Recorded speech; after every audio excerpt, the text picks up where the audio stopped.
close that behind you. Thank you. My name is Sadie Gilker. What are your pronouns? My pronouns are they, them. I'm gonna slide over just a bit because I want my mom's picture to be there. And I think that's perfect. Okay, great. What is your sobriety date?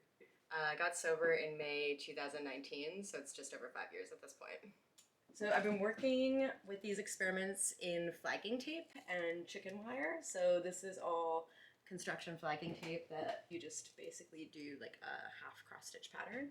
So that's one of the experiments, and this is another experiment using the same kind of idea. Once this is all filled up, it'll look really cool and like really blowy and windy.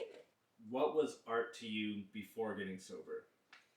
I have a really long arts background. I started drinking super casually when I was like 11 years old, and then was like drinking pretty heavily by the time I was like 16. So a lot of like my formative art practice years were like influenced, especially by alcohol, and to put it bluntly, my art sucked. Before I got sober, my paintings were like extremely dark, and I would only use like black, white, and red. Like those were the only three colors, and I refused to like break out of that color palette. I mean, it was just like demented, but like not in a good way. This is a cloud from my solo show at Slice in May called Dream Threads, where I was looking at doing like mixed media painting and embroidery based around dreams that I've had since my mom passed away. So that sounds like really sad, but like the paintings were really fun, and you just have to believe me.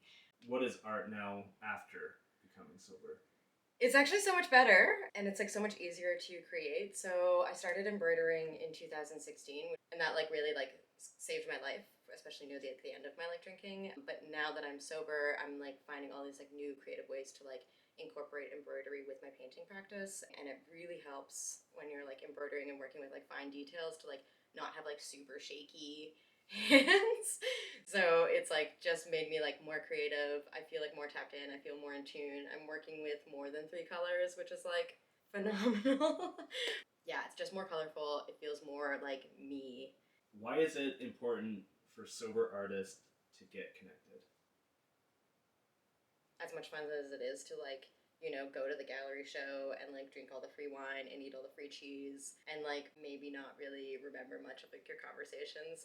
I think it's way more fulfilling now to like actually like sit down with like another sober artist. So I know there's plenty of times where big ideas were like running around in like the middle of the night, but then come the next morning when you're like maybe hungover and not feeling good, like those plans kind of fall apart. So just being connected with other sober artists, I feel like one, there's like a level of like follow through that's like phenomenal, like just amazing. Like on my personal behalf, like I'm able to follow through on projects. And then also you have like people that you can like understand where you're coming from and they like get it, which is like really nice.